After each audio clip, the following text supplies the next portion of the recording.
그 선하시고 아름다운 뜻을 발견하는 오늘 예배가 되기를 소망합니다. 저희가 함께 하나님을 찬양하면서 우리 예배하도록 하겠습니다. 내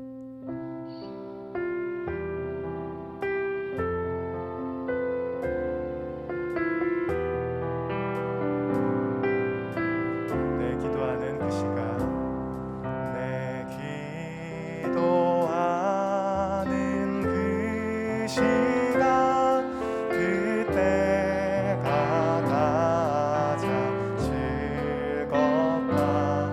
이 세상 근심 걱정에 얽매인 나를 부르사 내 진정 소원 주 앞에 난 낯이 바로 아뢰어 큰 불행 당해 슬플 때 나 위로받게. 내 기도하는 그 시간, 내 기도하는 그 시간, 내게는 가장 귀하다. 저 광야 같은 세상에 끝없이 방황하면서 위대한 길로 나갈 때 주께서 나를 이끌어 그 보좌 앞에 나아가 그 은혜 받게. 내 기도하는 그 시간, 내 기도하는 그 시간, 그때가 가장 즐겁다. 주 세상에서 일찍이 저 요란한 곳 피하여 빈들에서나 산에서 온 밤을 세워 지내사 주 예수 친히 기도로 근본을 보여주. 빈들에서나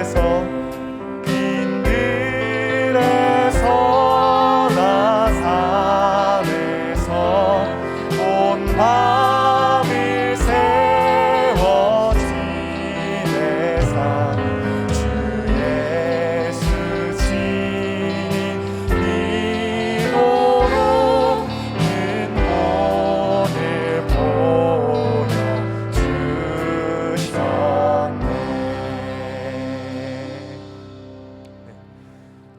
이 시간 우리가 기도하는 마음으로 하나님 앞에 나아가기를 소망합니다. 이 시간 예수님께서 우리를 가장 친근하고 우리를 친구로 불러주셨습니다. 그 친구로 불러주신 그 예수님을 우리가 함께 하나님으로 고백하면서 우리 함께 찬양하도록 하겠습니다.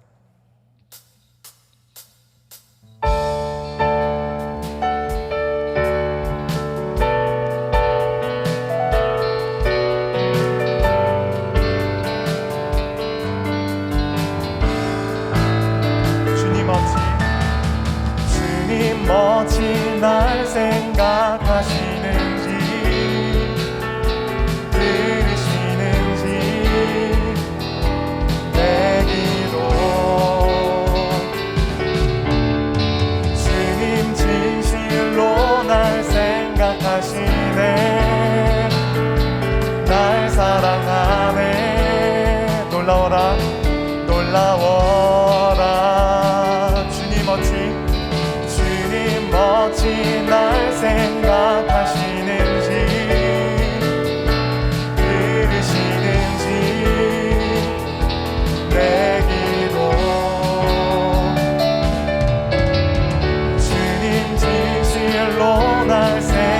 생각하시네. 날 사랑하네. 날 사랑하네. 놀라워라 놀라워라. 나는 주의 친구. 나는 주의 친구. 주님 날 친구로 부르셨네. 나는 주의 친구. 나는 주의 친구. 나는 주의 친구. 주님 날 친구로 부르셨. 한 번 더 고백하겠습니다. 주님 어찌 날 생각하시는지. 주님 어찌 날 생각하시는지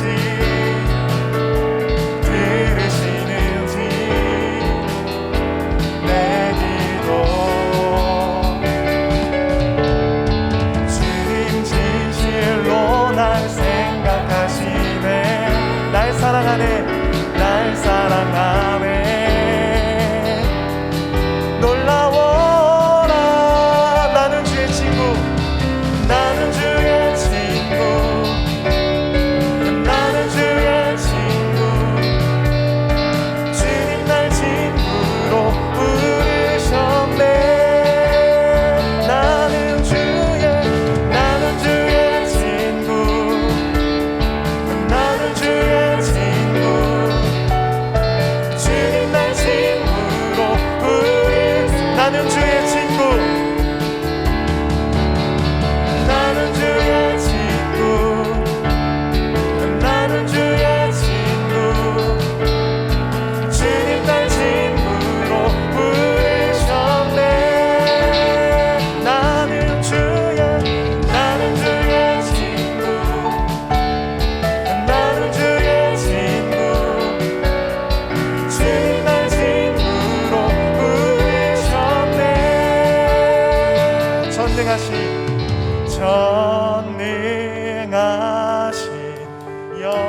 영광의 주. 주는 내 친구.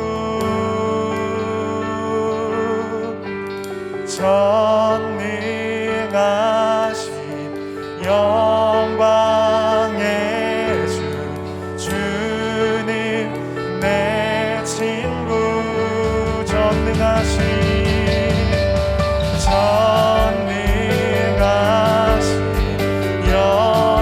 영광의 주. 주는 내 친구. 전능하신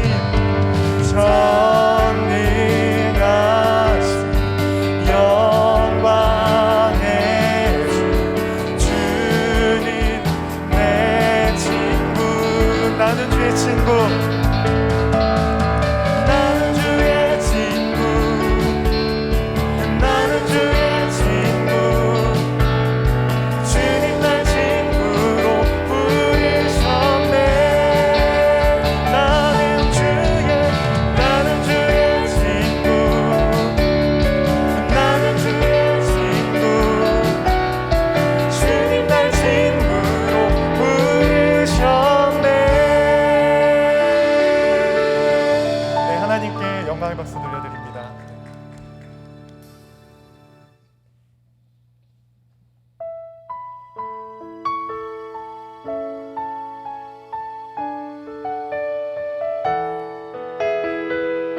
이 시간 여기에 하나님께서 부르심에는 다 이유가 있을 겁니다. 우리가 그 부르심을 찾아 하나님께 고백하겠습니다. 하나님의 부르심에는 후회하심이 없네. 내가 이 자리에 선 것도 주의 부르심이라. 하나님의 부르심에는 결코 실수가 없네. 나를 부르신 하나님의 신실하심을 믿네. 작은 나를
한 번 더 고백하겠습니다. 하나님의 부르심에는 참으실 수가 없네. 내가 이 자리에 선 것도 주의 부르심이라. 하나님의 부르심에는 결코 실수가 없네. 부르신 하나님의 신실하심을 믿네. 작은 나를 부르신 뜻은 나는 알 수 없지만 오직 감사와 순종으로 주의 길을 가리라. 주님, 내가 연약해져도 주님 날 도우시니 주의 놀라운 그 계획을 나는 믿으며 살리.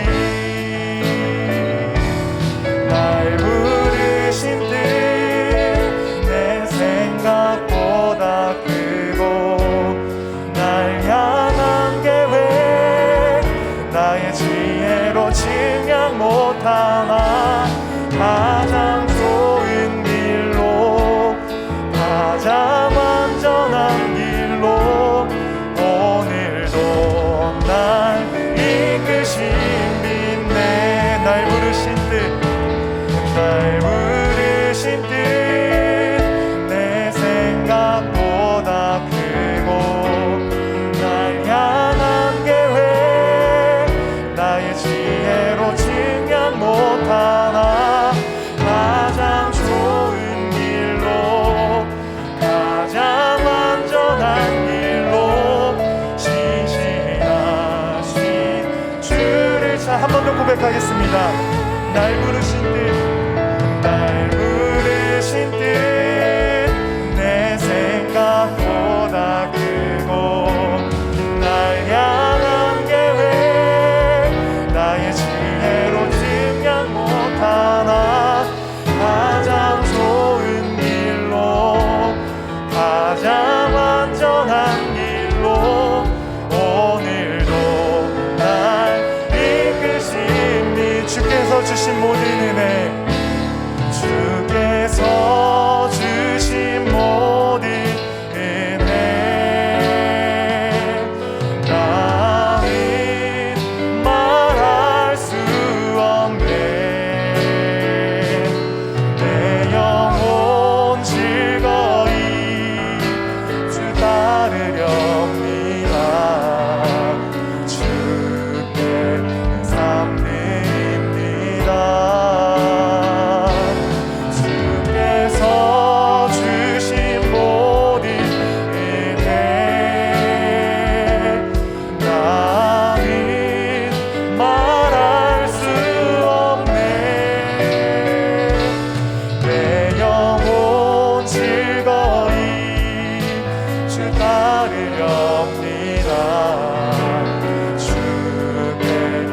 마지막으로 고백합시다. 주께서 주신 모든 은혜, 주께서 주신 모든 은혜 나는 말할 수 없네. 내 영혼 즐거이 주 따르렵니다.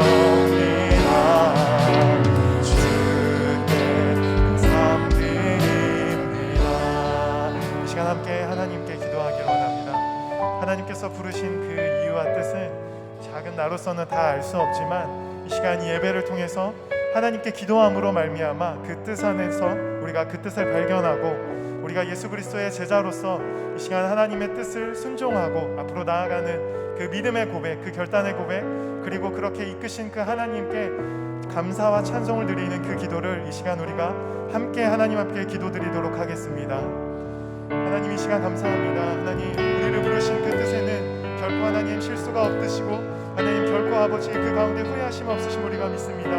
하나님, 우리가 이 시간 기도하면은 우리가 기도함으로 나아갈 때 이 시간 하나님의 인도하심으로 말미암아 우리가 하나님 앞에 기도함으로 말미암아 이 시간 우리를 부르신 그 뜻을 우리가 발견할 수 있게 해주시고 그 뜻을 뜻을 우리가 감사함으로 노래할 수 있게 해주시고 그 감사함으로 이 시간 하나님 앞에 나아갈 수 있게 하여 주옵소서. 우리가 하나님 앞에 노래할 때, 하나님을 찬양할 때, 하나님께 영광을 돌려드릴 때 우리가 하나님 앞에 정말 기쁜 마음으로 하나님 우리가 감사함으로 우리가 노래할 수 있게 해주시고 우리가 그 뜻을 발견했을 때 감사와 찬양으로 노래할 수 있는 그 시간 되게 하여 주옵소서.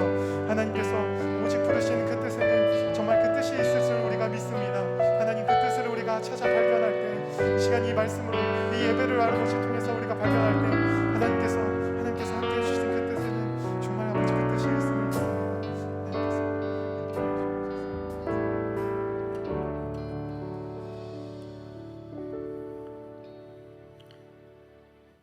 사랑과 은혜 하나님 아버지, 저희의 삶을 인도하시고 지켜주시오니 감사와 찬양과 영광을 올립니다.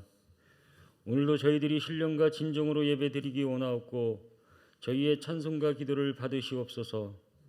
저희들이 드리는 예배가 하나님께는 영광이 되고 저희 모두에게는 은혜가 되게 하시옵소서. 요즘 무더운 더위가 계속되고 있습니다.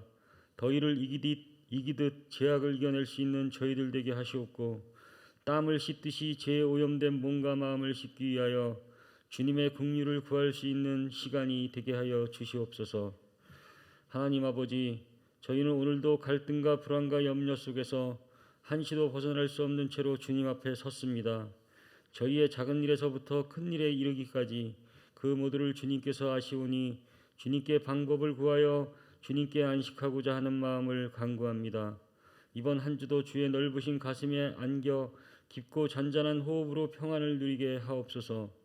뜨거운 태양만큼이나 뜨거운 시련으로 우리의 삶이 어려워질 때가 많이 있습니다. 하지만 불같은 시련 가운데서도 주님의 함께하심을 생각하며 낙심하지 않게 하시옵고 하박국의 선지자처럼 포도나무에 열매가 없고 우리의 양이 없으며 외양간에 소가 없을지라도 오직 주님을 인하여 즐거워하고 구원의 하나님을 인하여 기뻐할 수 있는 저희들 되게 하여 주시옵소서. 사랑의 주님, 가정의 여러 문제와 경제적인 문제로 고민하며 힘겨워하는 성도들을 기억하시길 원합니다. 괴로울 때 고난을 이겨내신 주님을 바라보게 하시옵고 죽음까지도 물리치신 주님의 능력을 의지하며 새 힘을 얻게 하여 주시옵소서. 병마와 싸우며 고통 중에 있는 성도들도 있사오니 병 낫기를 간구하며 부르짖는 자에게 못 고칠 질병이 전혀 없으신 치료의 주님께서 깨끗하게 치유하여 주시옵소서. 교회의 머리이신 하나님 아버지, 특별히 주님의 보혈 위에 세워진 교회를 위하여 기도합니다. 일찍이 주님의 크신 뜻과 섭리가 계셔서 이곳에 주님의 교회를 세워주셨사오니 성령의 뜨거운 역사가 늘 강하게 역사하는 교회가 되게 하시옵고 부르짖는 기도마다 응답받는 축복의 현장이 되게 하시옵소서. 무엇보다도 주님의 도우심 아래 날로 번성되어지는 교회가 되게 하시옵고 영혼 구원의 사명 또한 잘 감당할 수 있는 교회가 되게 하시옵소서. 주님의 몸된 교회를 위하여 몸과 마음을 들여 봉사하는 손길들도 있습니다. 특별히 주님이 주신 귀한 직분을 감사함으로 감당하기를 원하는 성도들에게 지혜와 힘을 주셔서 맡은 바 직분을 잘 감당할 수 있도록 인도하여 주시옵소서. 주님과 교회를 섬기면서 저희들을 푸른 초장으로 인도하시기에 온 힘을 쏟고 계신 담임 목사님의 성령의 능력으로 함께 하시고 진리의 말씀에 베풀기에도 부족함 없도록 지혜와 능력을 허락하여 주시옵소서. 오늘도 예배의 시종을 주님께서 온전히 의탁하며 사탄 마귀가 틈타지 못하도록 지켜주시옵소서. 빛으로 저희들을 치료하며 인도하시는 예수 그리스도의 이름으로 기도드리옵나이다. 아멘.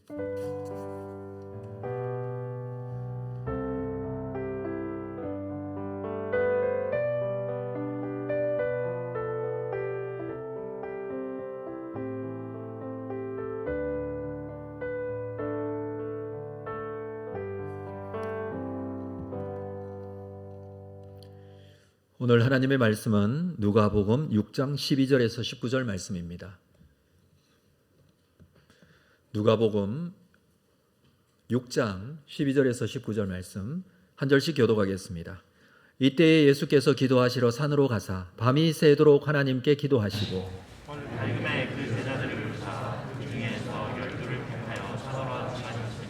곧 베드로라고도 이름을 주신 시몬과 그의 동생 안드레와 야고보와 요한과 빌립과 바돌로매며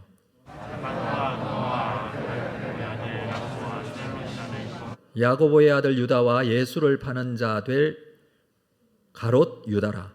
예수께서 그들과 함께 내려오사 형제들 우리 부자와 많은 분들과 예수의 말씀도 동고침을 받으려고 예수와 양손과 병과 심하에 해하도록 많은 백성도 있더라. 더러운 귀신에게 고람받는 자들도 고침을 받은지라. 우리가 예수를 만지려고 힘쓰니 이는 능력이 예수께로부터 나와서 모든 사람을 낫게 하옵니다. 아멘. 준비하신 헌금 하나님께 드리겠습니다.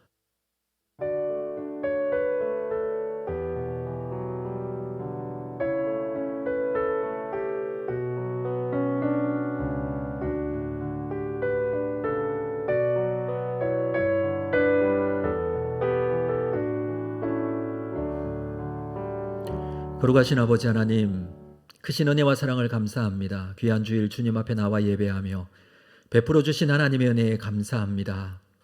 감사 제목을 담고 감사 헌금으로 영광을 돌립니다.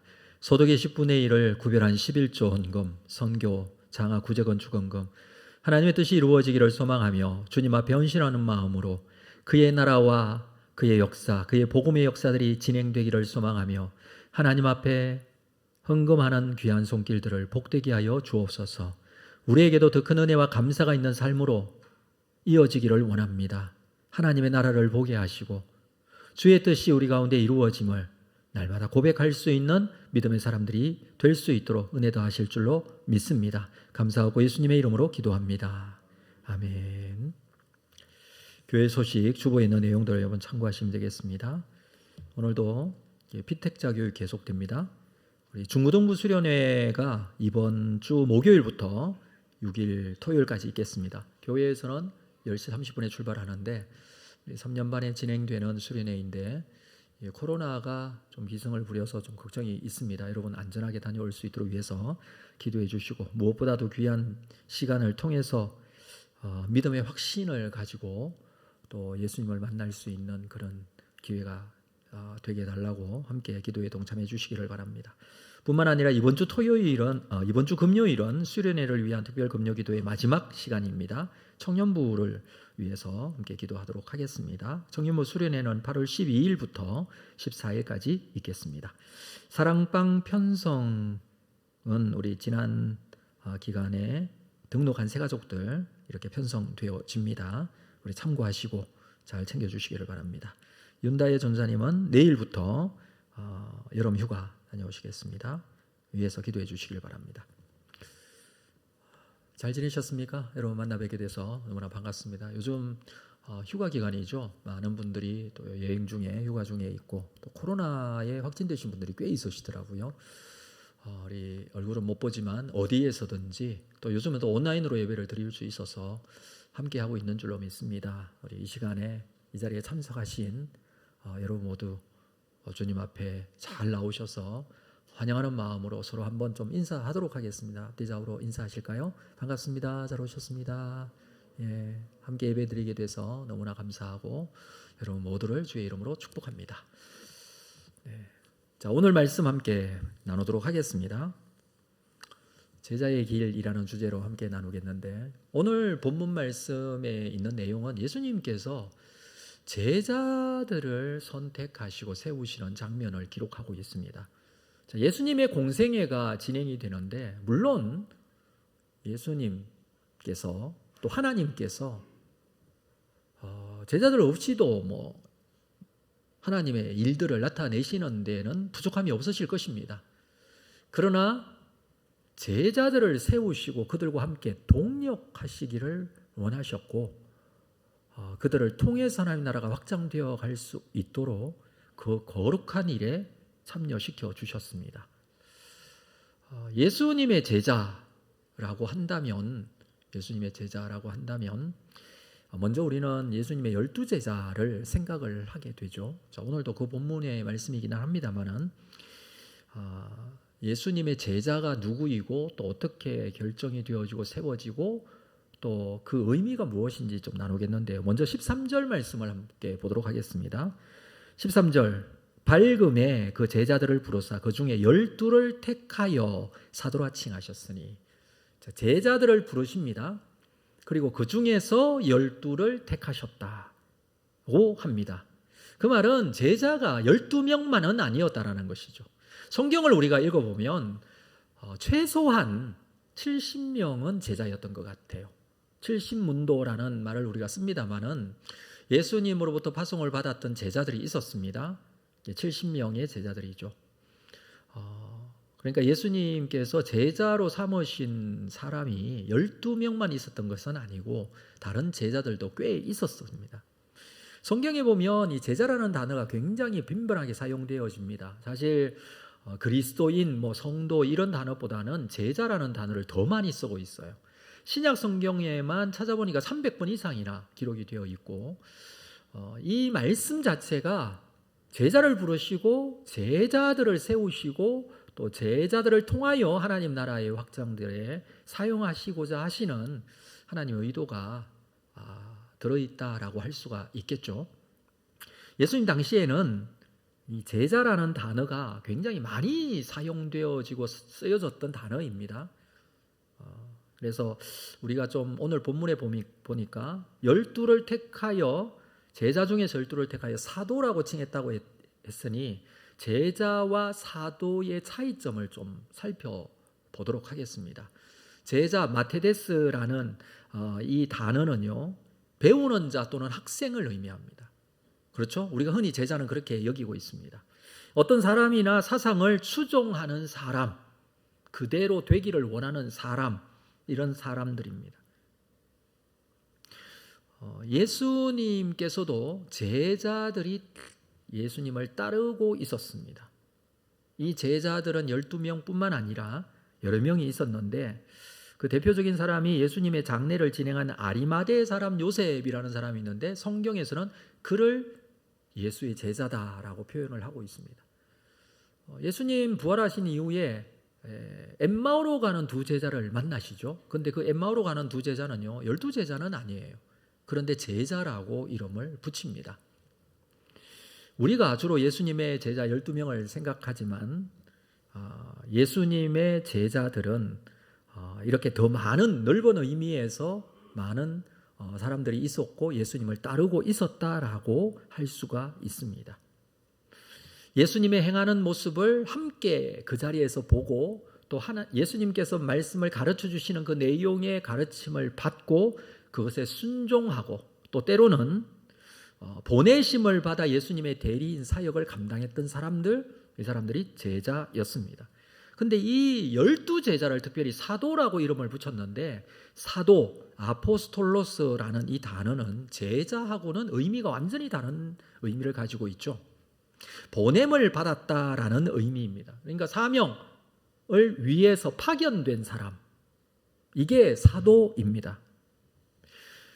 예수님도 자신을 하나님으로부터 보냄을 받았다라고 했어요.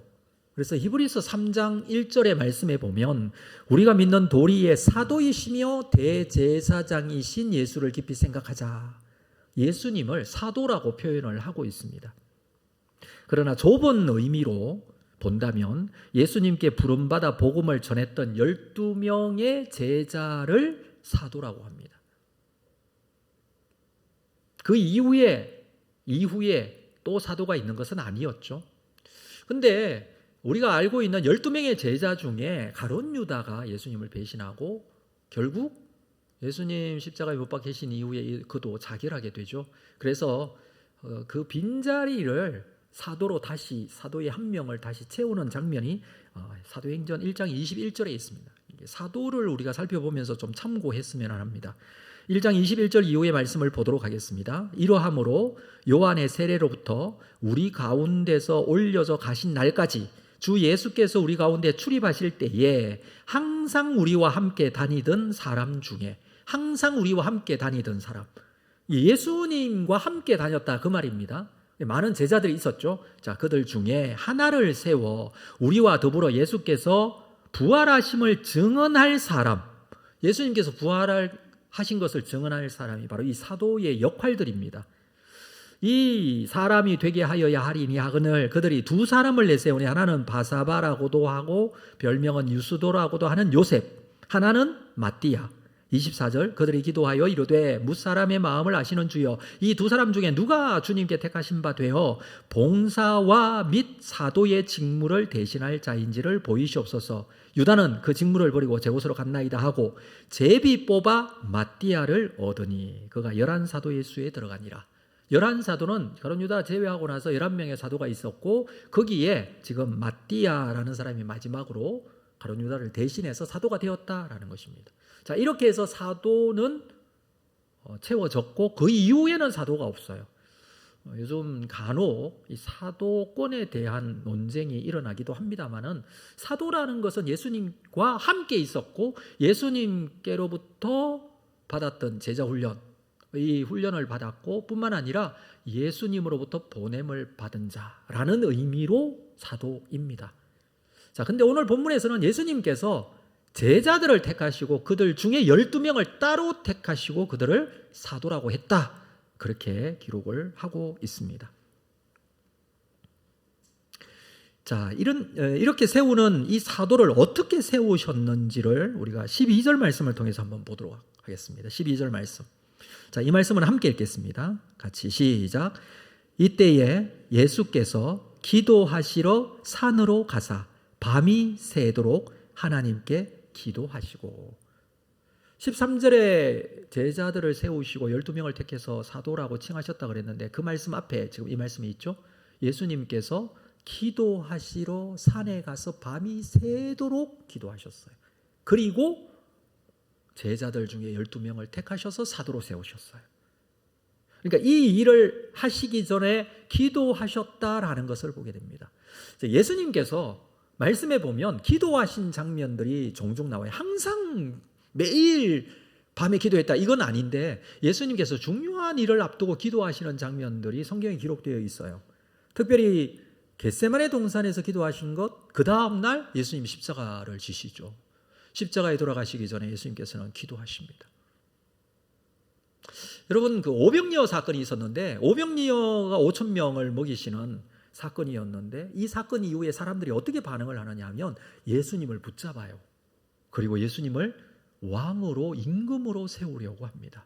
이유는 이렇게 능력 많으신 분, 이 작은 음식으로 이 많은 사람들을 배불리 먹을 수 있는 분이라면 우리의 이 배고픔을, 우리의 이 고단한 인생을 책임져 줄 수 있는 분이다라고 생각하고 왕으로 세우려고 해요. 그때 예수님께서는 도망가시듯이 산으로 가십니다. 그들을 떠나서 가세요. 그리고 기도하세요. 무슨 기도하셨을까요? 저는 굉장히 인간적으로 이 내용을 좀 생각을 해보았는데 왜 예수님께서 사람들이 인정해주고 당신이 최고라고 하고 당신의 능력 많으신 분이라고 하고 당신이 우리를 다스리고 우리를 책임져 줄 분이라고 하고 이렇게 할 때 왜 기분이 안 좋았겠습니까? 그들의 요구를 들어주고 그들을 다스리며 그들 위에 군림하는 것. 근데 예수님께서는 그들을 떠나셨어요. 떠나신 것만 기록하지 않고 밤새도록 밤에 산에 가서 기도하셨어요. 이러한 세상적인 유혹, 이것을 위해서 온 것이 아니라 십자가에 죽어 인류를 구원하실 계획을 가지고 오셨는데 이러한 유혹으로부터 이기기 위하여 사람들의 인정을 위해서 오신 것이 아니라 하나님의 뜻을 이루시기 위해서 오신 예수님, 그 중요한 순간에 기도하시는 것을 우리가 보게 됩니다. 사람들이 반대하고 사람들이 공격하고 싫어할 때도 예수님께서는 기도하셨어요. 그러니까 중요한 순간마다 하나님을 의지하고 하나님의 뜻을 구하고 하나님 앞에 순종하는 시간을 가졌다라고 할 수가 있습니다. 마찬가지로 오늘 제자를 선택하시기 전에 예수님은 산에 가서 밤새도록 기도하셨어요. 그리고 12명을 택하여 사도라고 칭해 주십니다. 자, 오늘 본문에서는 그 12의 이름을 기록해 주고 있는데요. 14절부터 16절까지 우리가 알고 있는 12명의 제자이지만 이름을 정확하게 다시 한번 우리가 읽으면서 좀 기억을 했으면 좋겠습니다. 자, 14절부터 16절까지 천천히 같이 읽겠습니다. 시작. 곧 베드로라고도 이름을 주신 시몬과 그의 동생 안드레와 야고보와 요한과 빌립과 바돌로메와 마테와 도마와 알페오의 아들 야고보와 셀롯이라는 시몬과 야고보의 아들 유다와 예수를 파는 자가 될 가롯 유다라. 총 몇 명이죠? 12명. 12명 제자 이름을 다 암송하고 계시는 분도 계시겠지만 좀 약간 생소하다라고 느낄 수도 있고 또 중복되는 이름들이 있어요. 그렇기 때문에 좀 헷갈리기도 하고 사실 그래요. 저는 오늘 좀 기회라고 생각이 되어서 12명의 제자에 대해서 간단하게 좀 살펴보고 각자 좀 살펴보고 지나갔으면 좋겠습니다. 이런 기회가 잘 없기 때문에 한번 보도록 하겠습니다. 첫 번째 나오는 제자 이름은 베드로입니다. 원래 이름이 시몬이었어요. 근데 예수님께서 그의 이름을 지금부터 너는 게바라 하리라 이렇게 바꿔주셨어요. 게바라는 단어의 뜻이 반석이라는 뜻입니다. 그리고 이 게바는 아람어 음력이고 이제 헬라어 음력으로는 베드로, 페트라라는 게 반석이라는 뜻이거든요. 그러니까 게바나 베드로나 같은 의미의 반석이에요. 아마 예수님께서 반석과 같은 믿음의 기초석이 있는 사람이 되라라는 의미로 이름을 바꿔주신 것 같은데 사실 베드로는 복음서에 보면은 여러 가지 단점이 많은 정말 성격도 급하고 다혈질이고 문제가 있는 그런 사람인 것 같아요. 왜냐하면 여러분 예수님께서 겟세마네 동산에서 기도하시고 내려오실 때에 붙잡히시잖아요. 그때 가지고 있는 칼을 뽑아서 대제사장의 종인 말고의 귀를 쳐서 자르는 그런 행동을 불쑥합니다. 굉장히 과격한 사람이라고 할 수가 있겠죠. 뿐만 아니라 성격도 굉장히 급했어요. 풍랑이는 바다에서 예수님이 바다 위로 걸어오시는 모습을 보고 예수님께 뛰어들어서 물 위를 걷기는 했지만 조금 가다가 또 그 풍랑이는 바다를 보고 두려워서 물에 빠졌던 사람이기도 해요. 예수님 앞에서 큰소리 뻥뻥 치죠. 내가 죽더라도 절대로 예수님 배신하지 않고 예수님 따르겠습니다 해놓고는 금방 예수님을 세 번이나 모른다고 부인했던 사람이 또 베드로이기도 해요.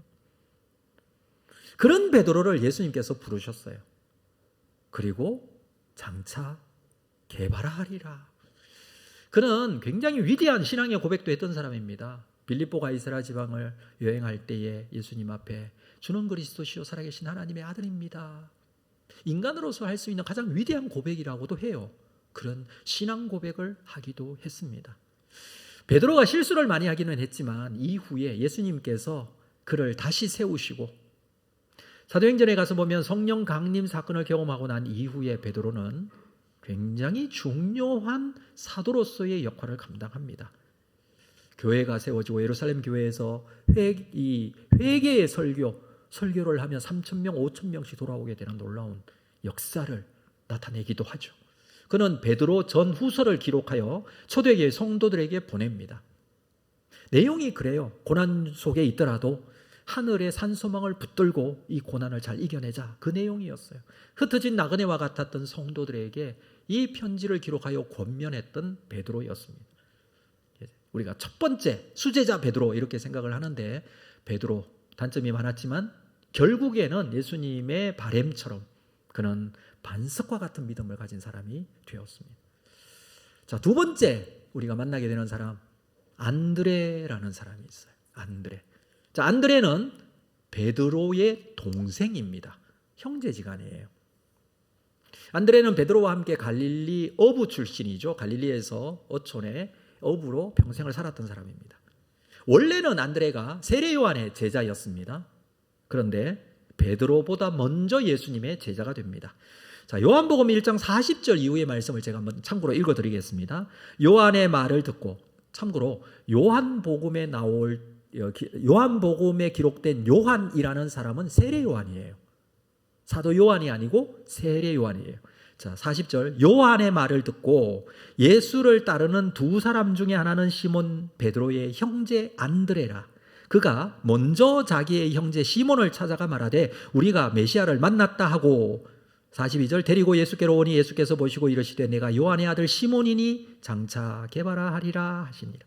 그러니까 안드레가 먼저 세례요한의 제자였는데 세례요한이 보라 하나님의 세상 죄를 지고 가는 하나님의 어린 양이다. 예수님을 소개하죠. 그 소개를 듣고 예수님의 제자가 돼요. 예수님께 먼저 만나요. 그리고 형 베드로를 찾아가서 베드로를 예수님께로 소개하여 데리고 옵니다.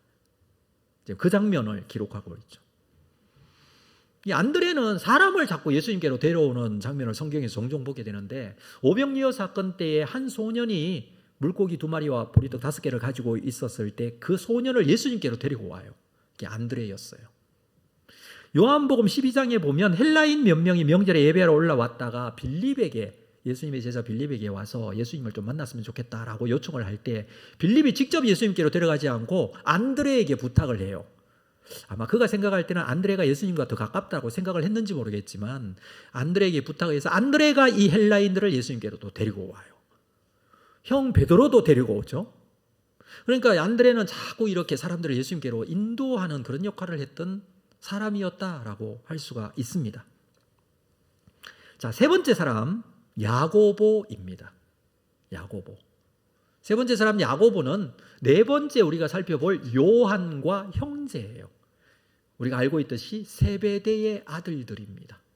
세베대의 아들들. 그 어머니가 살로메였는데 어머니가 예수님께 나중에 청탁을 하죠. 주의 나라가 임할 때에 우리 아들들을 한편 우편과 좌편에 앉게 해주십시오. 이렇게 청탁을 했던 살로메 그 아들들. 아마 이 야고보도 또 요한도 처음에는 정치적인 메시아이신 예수를 좀 생각을 했던 것 같아요. 자, 근데 이 형이었던 야고보는요, 야고보는 요한과 베드로와 함께 이 3대 제자라고 하죠. 베드로, 야고보, 요한. 이 세 명은 따로 예수님 데려가신 적이 있으세요. 변화산에서.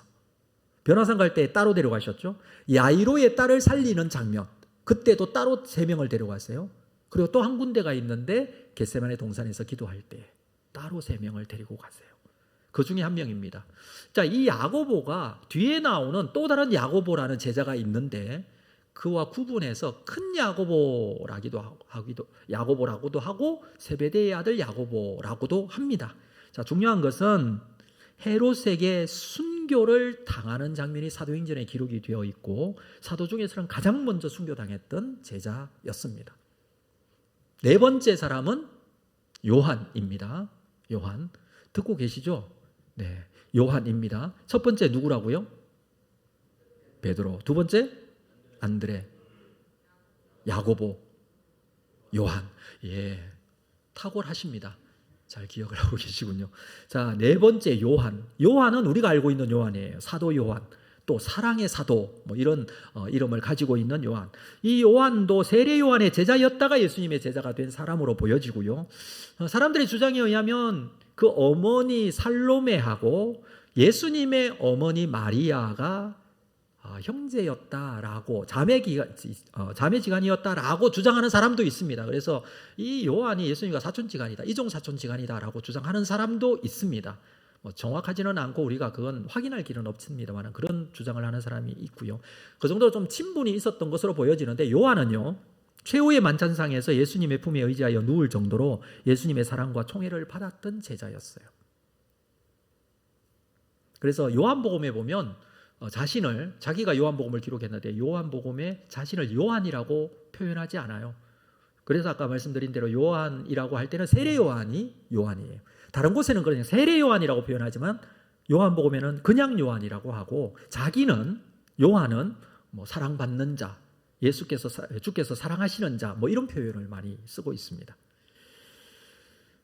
이 요한은 다른 제자들이 다 도망간 다음에도 십자가에 달리신 예수님의 발밑에 끝까지 남아 있었고 예수님의 부탁을 받게 되죠. 어머니 마리아를 좀 부탁한다. 그렇게 맡기게 됩니다. 사도 요한이 굉장히 많이 성경을 기록했어요. 우리가 알고 있는 요한복음, 요한 1, 2, 3서, 요한계시록. 요한계시록은 마지막에 반모섬이라는 곳에 유배를 당하는데 거기에서 하나님의 계시를 받고 기록한 성경입니다. 다시 이 유배에서 돌아와서 에베소의 감독으로 목회를 계속하게 되는데 거기에서 순교를 당합니다. 지금도 에베소에 가면 요한의 무덤이 있어요. 자, 이 사랑의 사도였던 요한. 자, 다섯 번째로 넘어가겠습니다. 다섯 번째는 성경에 보니까 빌립이라는 사람이에요. 7 집사 중에도 빌립이 있는데 예수님의 제자에게도 빌립이 있었어요. 빌립은 베드로, 안드레와 같은 마을 사람이에요. 한번 보도록 하겠습니다. 요한복음 1장 1장 43절 이튿날이라는 것은 안드레와 베드로를 예수님께서 만나셨잖아요. 그 이튿날이에요. 이튿날 예수께서 갈릴리로 나가려 하시다가 빌립을 만나 이르시되 나를 따르라. 예수님께서 빌립을 부르셨어요. 제자 빌립도 예수님을 이렇게 따르게 됩니다. 44절 빌립은 안드레와 베드로와 한 동네 베세다 사람이라. 빌립은 예수님을 따르고 나서 나다나엘이라는 사람을 예수님께로 인도합니다. 전도하게 되죠. 그래서 요즘 뭐 빌립 전도법 이런 걸 강의하는 사람들이 있더라고요. 그래서 전도합니다. 나다나엘. 근데 이 나다나엘이 오늘 본문에서는 바돌로메와 같은 사람으로 우리가 알고 있습니다. 자, 그래서 6번째 제자는 바돌로메, 나다나엘과 같은 사람이라고 그랬죠. 무화과 나무 아래에서 하나님께 기도하면서 이스라엘의 회복을 기다린 사람. 그 사람이 이 바돌로메가요, 빌립의 전도를 받고 나서 유명한 말을 해요. 나사렛에서 무슨 선한 것이 날 수 있느냐. 그 말을 하면서 예수님께 가요. 그때 예수님께서 그를 보고 이렇게 말씀하시죠. 참 이스라엘 사람이라 그 속에 간사한 것이 없도다. 그는 예수님을 만나러 와서 이런 신앙의 고백을 합니다. 랍비여, 당신은 하나님의 아들이시요 이스라엘의 임금입니다. 라는 고백을 했던 사람, 나다나엘이기도 하면서 바돌로메. 지금 몇 명까지 했죠? 6명. 네. 점점 머리가 좀 아파오기 시작하지만 그래도 끝까지 우리는 가야 됩니다. 자, 7번째 사람 마태입니다. 마태는 우리 지난 시간에 함께 나눴던 말씀에 있었던 세리 마태입니다. 원래 이름은 레위였죠. 레위. 이 마태가 아버지가 알페오예요. 나중에 알페오의 아들 야고보라는 제자가 있는데 똑같은 사람이 아니에요. 그러니까 마태의 아버지 알페오하고 야고보의 아버지 알페오는 다른 사람이에요. 이름만 같은 사람인데 원래 이 사람의 이름이 레위였다는 것은 그가 헬라식 이름인 마태로 이름을 바꾼 것은 그의 직업인 세리라는 직업을 잘 하기 위해서 아마 그랬던 것 같아요. 근데 그가 마태복음을 기록하거든요. 근데 마태복음이 굉장히 학식이 있는 사람이 기록한 성경으로 볼 수 있는 그런 성경입니다. 그래서 마태가 상당히 공부를 많이 한 사람이었고, 또 하나는 마태복음이 사복음서 중에 구약 성경을 제일 많이 인용해요. 그만큼 구약에 정통한 사람이었다라는 것을 우리가 알 수 있습니다. 자, 간단하게 좀 넘어가겠습니다. 8번째 도마라는 사람이 있어요. 도마. 우리가 알고 있듯이 도마는 의심 많은 도마. 근데 도마는 다른 데 보면 디두모라고도 이름을 기록하고 있는데 도마가 굉장히 용기 있는 사람으로 우리가 알고 있습니다. 예수님께서 죽은 나사로를 살리려고 베다니로 가자라고 할 때에 다른 제자들이 막 반대합니다. 왜냐하면 유대인들이 지금 예수를 죽이려고 준비하고 있는데 나사로가 있는 그 베다니는 예루살렘 바로 옆이거든요. 거기 갔다가는 우리가 큰일 당한다. 이럴 때에 도마가 뭐라고 하느냐 하면 우리도 주와 함께 죽으러 가자라고 하면서 제자들에게 선동을 해요. 굉장히 그런 것들은 앞뒤 가리지 않고 하는 행동주의자였는데 그는 굉장히 또 의심이 많았어요. 부활하신 예수님을 만났다라고 하는 제자들의 얘기를 듣고 내가 내 눈으로 보지 않고는 내가 믿을 수 없다라고 하죠. 그때 예수님께서 나타나시죠. 그리고 나를 만져보라. 손에 창자국, 손에 못자국, 옆구리에 창자국을 만져보고 너는 믿는 자가 되라고 그렇게 말씀을 하시잖아요. 그렇게 예수님을 확인하고 믿고 나서 이 도마도 여러분 이 순교하기까지 복음을 전했던 그런 사도가 됩니다. 자, 9번째 사람 알페오의 아들 야고보. 앞에 야고보가 있었죠. 요한의 형제 야고보가 있었죠. 그 야고보는 세베대의 아들. 여기는 구분하기 위해서 알페오의 아들.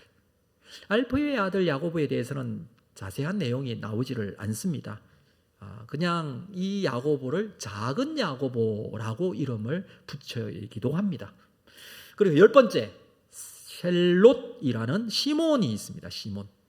이 시몬도 앞에 베드로의 이름과 똑같은 이름을 가지고 있기 때문에 셀롯이라는 이름을 붙이고 있습니다. 셀롯, 열심당원이라는 뜻인데요. 마가복음에 보면 가나나인이라고 기록을 하고 있어요. 가나안인이 아니고 가나나인. 가나나인 셀롯 이 단어는요 똑같이 열심당이다라는 뜻이에요. 그러니까 당시 유대인들에게 분파들이 있었는데 그 분파 중에 한 분파가 열심당원이 있어요. 여러 분파들이 있습니다. 뭐 기회가 되면 우리가 그 분파도 좀 함께 살펴봤으면 좋겠는데, 이 열심당이라는 분파는요 시카리라는 당금을 가진 사람이라는 뜻인데, 그런 무장단체를 결성하게 되고 반로마 정책을 쓰게 되고 친로마주의 유대인들을 암살하고 막 그렇게 해요. 그래서 항상 이 칼을 가지고 다니면서 행동주의자들이었고, 좀 특이한 내용은 그 예루살렘이 로마에 의해서 점령당하고 멸망당할 때에 이 예루살렘에서 열심당원들이 어디로 도망을 하느냐 하면 마사다라는 곳으로 도망을 해요. 그곳에서 끝까지 항전을 하죠. 그리고 마지막 점령되기 전에 그 사람들이 다 일시에 자결하잖아요. 세계사에서도 굉장히 유명한 사건인데 거기에 있었던 사람들이 다 열심당원들이었어요. 그런 이제 열심당원이었던 시몬, 또 이 열심당원들은 그래서 율법을 철저하게 지키고자 애썼던 사람이기도 했어요. 그럼에도 불구하고 이 시몬이 예수님의 제자가 되었다. 이건 굉장히 좀 독특한 사건으로 우리가 볼 수가 있습니다.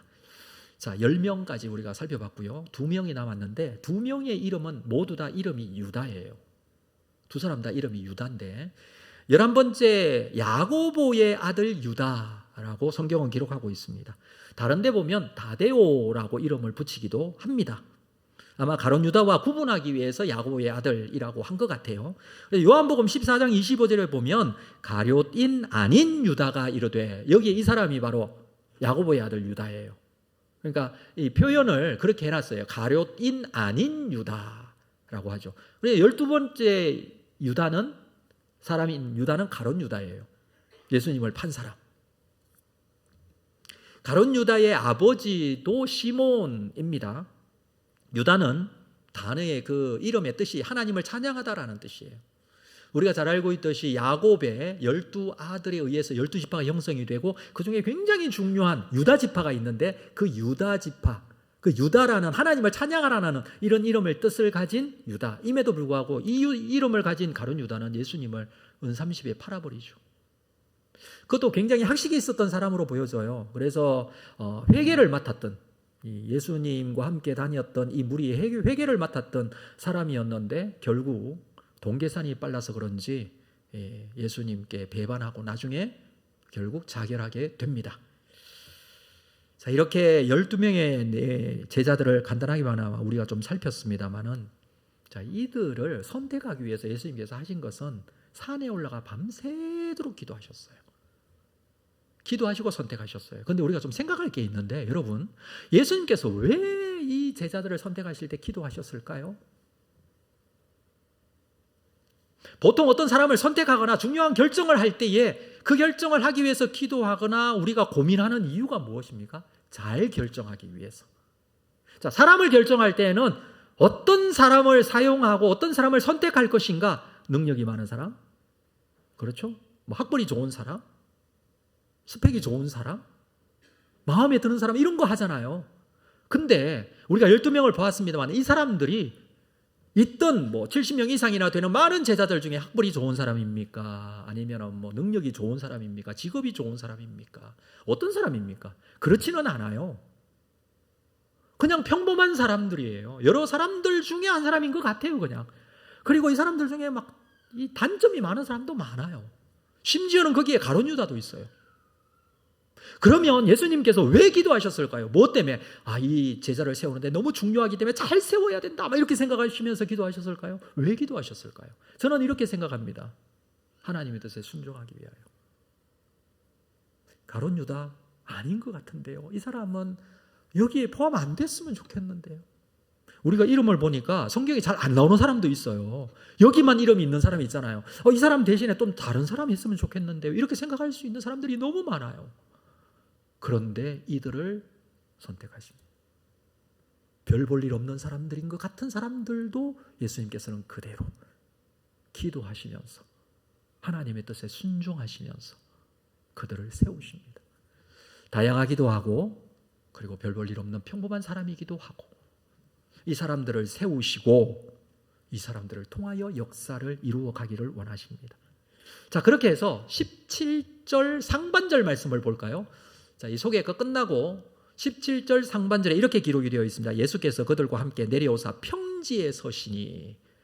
자, 설명을 좀 드려야 되는데 예수님께서 먼저 뭐 하셨냐면 산으로 가셨어요. 뭐 하러 가셨어요?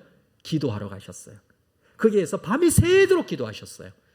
그리고 13절에 보니까 제자들 중에 12를 부르세요. 어디로 불렀을까요? 산으로 부르신 거예요. 산으로. 지금 예수님 산에 계시잖아요. 산으로 부르신 거예요.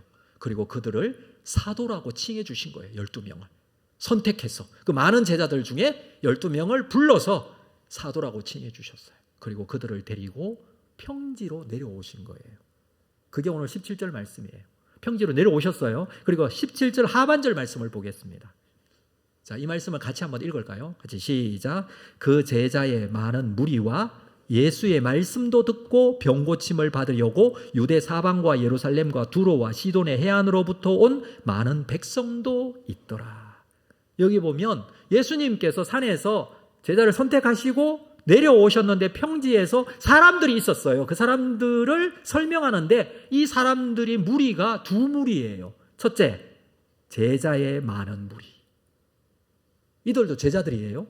제자의 많은 무리가 있었습니다. 두 번째, 많은 백성. 이 사람들은 누구예요? 예수의 말씀도 듣고 병 고침을 받으려고 전국 각지에서 온 사람이에요. 유대 사방과 예루살렘과 두로와 시돈, 이건 이방 지역인데 거기서도 소문이 나서 사람들이 왔어요. 너무 많은 사람들이 몰려왔어요. 자, 정확하게 말하면 지금 예수님께 몰려있는 사람이 세 종류예요. 첫째, 12제자. 두 번째, 더 많은 무리의 제자. 세 번째, 많은 백성들. 이 사람들은 뭐 때문에 왔냐 하면 말씀도 듣고 병 고침도 받고 자기 필요한 것도 얻고 그러고자 왔어요. 이 사람들이 예수님을 지금 따라가고 있어요. 때로는 5,000명을 먹일 때 5,000명이나 되는 사람이 되기도 했어요. 그렇죠. 예수님 어디든지 가면은 이 무리들이 막 따라다니고 말씀을 듣고 기적을 경험하고 병 고침이 있고 막 이런 역사들이 나타났습니다. 그런데 예수님께서는 오늘 먼저 산에 가서 기도하시고 12명의 제자를 선택하십니다. 그리고 하나님의 나라가 그들과 함께 있음을 말씀하시고 그들을 통하여 하나님의 나라를 이루어 가실 것을 예정하십니다. 저는 오늘날도 마찬가지라고 생각해요. 오늘도 우리가 주님 앞에 나와 예배드리면서 하나님께 나아오고 있습니다. 여러분은 이 세 종류의 사람 중에 어떤 사람이라고 생각하십니까? 12명의 제자와 같이 마지막 십자가의 자리 또는 순교의 자리까지 갈 정도로, 또는 더 많은 제자의 사람, 나는 그 정도는 안 되지만 그래도 예수님 온전히 따르고자 하는 제자가 되겠다. 또는 자기의 필요가 있어서 말씀도 듣고 너무 좋다. 또는 내가 필요한 거 병 고침을 얻거나 내 기도의 제목을 얻고자 하여서 나온 사람일 수도 있습니다. 예수님께서는 제자들을 부르시고 그들을 통하여 역사하신다고 그랬어요. 그들을 통하여 하나님 나라를 맡기셨어요. 제자에 대해서 이렇게 말씀을 하신 적이 있습니다. 마태복음 16장 24절 말씀을 보면 이에 예수께서 제자들에게 이르시되 누구든지 나를 따라오려거든 자기를 부인하고 자기 십자가를 지고 나를 따르라. 자기를 부인하라고 그래요. 쉽지가 않아요. 이건 자기를 다 내려놓는 거예요. 내가 가진 생각과 판단을 내려놓고 주님의 뜻에 맞추겠습니다. 이 뜻이거든요. 내 생각에는 아니지만 나는 주님의 뜻에 순종하겠습니다. 왜? 제자니까. 제자는요, 수정을 따르는 사람이에요. 자기를 부인하고 자기 십자가를 져야 합니다. 자기 십자가, 져야 할 십자가가 있다면 그걸 져야 돼요. 내가 이 감당해야 될 것 같으면 감당해야 돼요. 근데 예수님께서 이런 말씀도 하셨어요. 수고하고 무거운 짐진 자들아 다 내게로 오라. 내가 너희를 쉬게 하리라. 자기가 지는 십자가이지만 사실 예수님께 가서 보면 예수님께서 다 져주셔요. 우리가 감당할 것은 맡겨진 귀한 사명, 주께서 주시는 힘과 능력으로 감당하면 되는 거예요. 사랑하는 성도 여러분, 오늘 예수님께서는 여러 가지 이유들로 우리를 부르십니다. 그러나 그 부르실 때에 그냥 많은 무리에 속하도록 그냥 왔다 갔다 하면서 뜻없이 떠내기같이 왔다 갔다 하는 사람으로 부르지 않으셨어요. 다 이유가 있었어. 목적이 있었어. 제자들 능력이 있어서 부른 거 아니라고 그랬어요. 부족하지만 예수님께서는 그들을 변화시키셨고 그들에게 성령 주시고 성령의 힘과 능력으로 하나님의 놀라운 일들을 감당케 하셨습니다. 오늘 동일하게 우리를 부르십니다. 우리도 그 자리에 함께 있기를 원합니다. 주님을 따르는 제자가 되십시오. 이름을 이렇게 한번 해보십시오. 성도 누구, 집사 누구 하지 마시고 제자 누구. 이름을 그렇게 한번 붙여보세요. 우리는 예수님의 제자예요. 제자로 헌신하시고 순종하는 여러분 다 되시기를 주님의 이름으로 축복합니다. 자리에서 다 일어나시겠습니다. 찬양 오직 주의 사랑에 매여 이 찬양으로 하나님께 나아가겠습니다.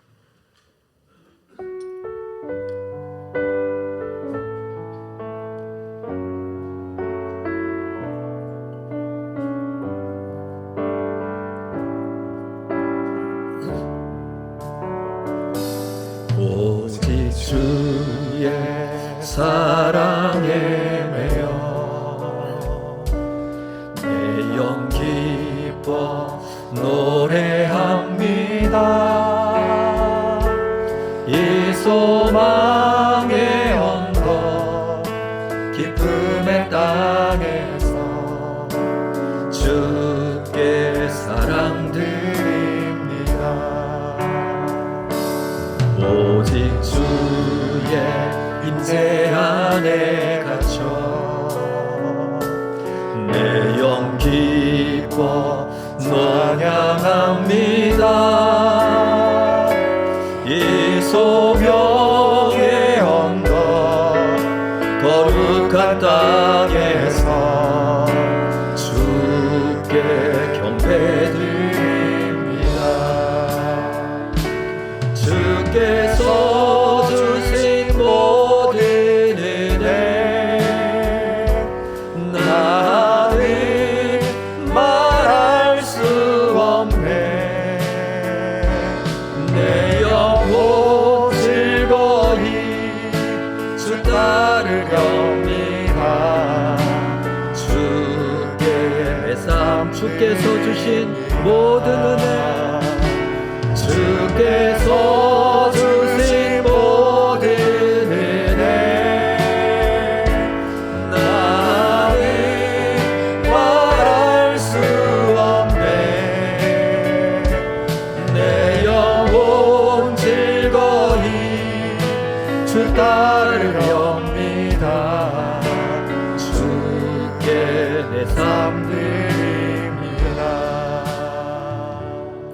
이 시간에 우리 함께 기도하고 예배를 마치겠습니다. 주님께서 우리를 불러주셨어요. 다양한 이유로 불러주셨지만 한 가지 목적은 같습니다. 그의 나라와 영광을 위하여 쓰임받는 제자가 되게 하기 위하여 그저 한쪽 발만 걸쳐있는 사람이 아니라 그저 왔다 갔다 하는 사람이 아니라 전적인 예수님의 제자로 우리를 부르시고 우리를 통하여 하나님의 놀라운 일들을 이루어 가실 것입니다. 부족하고 연약하지만 가진 것 없지만 주님께서는 주시는 주님의 능력과 힘으로 우리를 붙드시고 사명 감당케 하실 것입니다. 우리가 믿는 믿음으로 제자로 주님 앞에 응답하고 주님 앞에 헌신되어진 삶을 살게 하여 주시옵소서. 결단하면서 우리 함께 기도로 하나님께 나아가겠습니다. 같이 기도하겠습니다. 거룩하신 아버지 하나님이여, 우리의 삶을 통하여 하나님께서 영광 받아주시고 인도하여 주실 줄로 믿습니다. 온전한 제자의 모습으로 주님을 따를 줄 아는 자가 되기를 원합니다. 내 마음과 생각이 주님께로 향하게 하시고 주님의 결정에 순종하게 하시고 주님께서 인도하시는 대로 따를 수 있도록 하나님 은혜를 더하시고 인도하여 주옵소서. 주께서 이루실 줄 믿습니다. 주의 사랑의 능력으로 온전케 하여 주실 줄 믿습니다. 주님의 은혜가 온전히 그 가운데 차고 넘치게 될 줄 믿습니다. 우리가 내 영혼 즐거이 주님을 따르겠습니다 라는 신앙의 고백처럼 주님을 따를 수 있는 귀한 믿음의 사랑으로 거룩하게 서나갈 수 있도록 하나님 은혜를 더하시고 인도하여 주시옵소서. 이렇게 쓰임받고 주의 진정한 제자로 헌신되어진 믿음의 사람들 다 되게 하여 주시옵소서. 주께서 이루실 줄로 믿고 주님 앞에 영광이 되기를 원합니다. 주님 은혜를 베풀어 주시옵소서. 그리하여 사명